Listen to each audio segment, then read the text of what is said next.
The man accused of attacking his wife and son with a machete was in court today in Monroe County. Paul Brown is charged with attempted homicide and aggravated assault for the attack last month in his family's home near Tobyhanna. Brown was on the run for 2 days after that attack and was arrested after two men reported seeing a suspicious man in the woods. Brown will be in court again in November in Monroe County.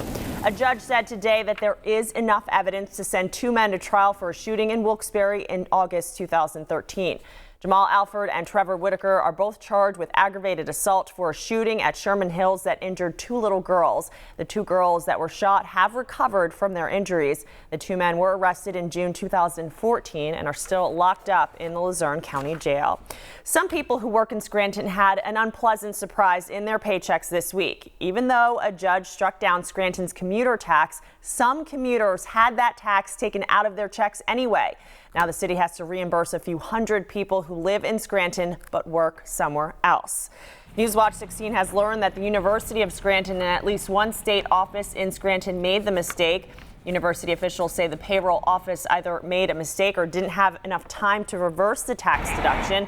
And the Administrative Office of Pennsylvania Courts, the state agency that signs the checks for state employees, apologized for the mistake and plans to correct it and reimburse the workers affected. Crews topped off the steel frame on a new structure at Marywood University in Scranton today. Workers placed the final beam on top of the new Learning Commons building. The white beam has signatures from hundreds of students, faculty, and staff, and a quote from a prayer written on it. The Learning Commons at Marywood is expected to be finished by next fall here in Scranton. Well, Marywood isn't the only school in Scranton that is growing. The University of Scranton is doing some construction of its own. Newswatch 16's Stacy Lang has more on the progress of the expansion project at the U of S.